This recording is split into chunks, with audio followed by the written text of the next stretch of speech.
دیوار چین کتنی بڑی ہے، آپ اس کا اندازہ زمین کے کل فاصلے سے لگا سکتے ہیں۔ ہم اگر قطب شمالی سے قطب جنوبی کی طرف سفر کریں تو زمین کا کل قطر 20,000 کلومیٹر ہے، لیکن چین کے قدیم بادشاہوں نے قبل مسیح میں 21,196 کلومیٹر لمبی دیوار بنا دی۔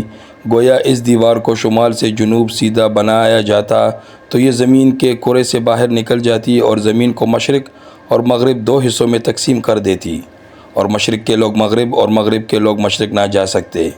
دیوار کا آغاز قین سلطنت کے بادشاہ چین شی ہوانگ نے 210 قبل مسیح میں کیا اور یہ 1644 تک بنتی رہی۔ اب چینی کردار اور مستقل مزاجی دیکھیے، یہ مسلسل 2300 سال بنتی رہی۔ اس دوران سینکڑوں بادشاہ آئے اور چلے گئے، لیکن دیوار کا کام جاری رہا۔ آج بھی اس میں 8,808 کلومیٹر دیوار موجود ہے۔ آپ اس سے اس کی مضبوطی کا اندازہ کر لیجئے۔ اس کی اونچائی مختلف مقامات پر مختلف ہے، لیکن اوسطاً یہ 25 فٹ اونچی ہے۔ سوال یہ ہے کہ اتنا بڑا انفراسٹرکچر بنانے کی کیا ضرورت تھی؟ جواب بہت دلچسپ ہے۔ قبل مسیح میں چین 7 ملکوں کی سرزمین تھی۔ اس کے دائیں بائیں گھاس کے وسیع میدان تھے اور ان میدانوں میں وحشی قبائل رہتے تھے۔ یہ سائبیریا اور موجودہ جاپان تک پھیلے ہوئے تھے۔ ان کے پاس لاکھوں کی تعداد میں گھوڑے ہوتے تھے۔ سردیاں شروع ہوتی تھی تو ان کی زندگی منجمد ہو کر رہ جاتی۔ ان کے پاس خوراک ہوتی اور نہ ہی چارہ، لہٰذا وہ مجبوراً چین پر حملہ کر دیتے۔ چینی فوجیں ان وحشیوں کا مقابلہ نہیں کر سکتی تھیں، چنانچہ وہ خوراک کے گودام لوٹ لیتے، عورتوں اور مردوں کو غلام بنا دیتے اور جانور ہانک کر لے جاتے۔ موت اور بربادی کا یہ کھیل ساری سردی جاری رہتا تھا۔ جو ہی برفیں پگھلتی تھی تو وہ واپس لوٹ جاتے۔ چین کے بچے کچے باشندے شہر دوبارہ آباد کرتے تو ان کے اگلے حملے کا وقت آ جاتا تھا۔ وہ وحشی لوگ بیک وقت 7 ریاستوں پر حملہ نہیں کرتے تھے۔ کیوں؟ اس کی 2 بڑی وجوہات تھیں۔ چین بڑا خطہ تھا، لہٰذا بیک وقت حملہ ممکن نہیں تھا۔ دوسرا، اگر وہ پورے چین کو چھیڑ لیتے تو 7 ریاستیں مل کر انہیں ختم کر دیتیں۔ چنانچہ وہ لوگ ہر سال کسی ایک ریاست پر حملہ آور ہوتے۔ ریاستوں کی آپس میں دشمنی تھی، لہٰذا دوسری ریاستیں مظلوم ریاست کا ساتھ نہیں دیتی تھیں۔ وحشی اس تقسیم کا بھرپور فائدہ اٹھاتے تھے۔ وہ ایک ریاست تباہ کرتے اور اگلے سال دوسری ریاست پر حملہ آور ہو جاتے۔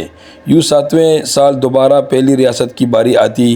حملہ آور کیونکہ خانہ بدوش تھے، ان کا کوئی مستقل ٹھکانہ نہیں تھا، لہٰذا ان پر حملہ کر کے انہیں ختم نہیں کیا جا سکتا تھا۔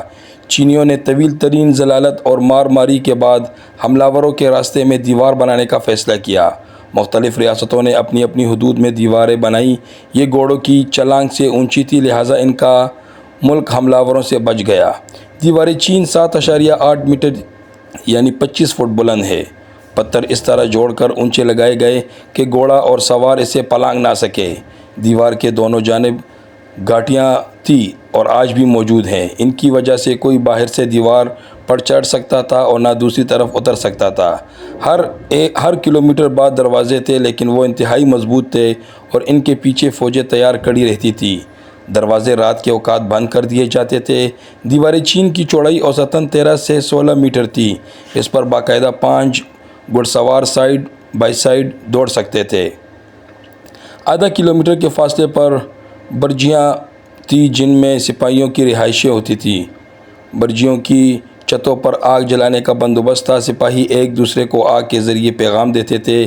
ایک ٹاور آگ جلا کر دوسرے کو اطلاع کرتا اور دوسرا تیسرے کو، اور یوں 21,000 کلومیٹر تک معلومات پہنچ جاتی۔ اگر دشمن حملہ آور ہو جاتا یا کسی قسم کا خطرہ ہوتا تو وہ واچ ٹاور آگ جلا کر پورے ملک کو اطلاع کر دیتے اور فوجیں فوراً گیٹس اور دیوار پر پہنچ جاتے۔ دیوار سے دشمن پر گرم پانی، کھولتا ہوا تیل اور آگ پھینکنے کے لیے سوراخ بنے ہیں، اور دشمنوں کو تیروں سے گھاؤ کرنے کے لیے پتھروں کی رکاوٹیں بھی ہیں۔ یہ بندوبست قدیم چینی باشندوں کی سمجھداری کی نشانی ہے۔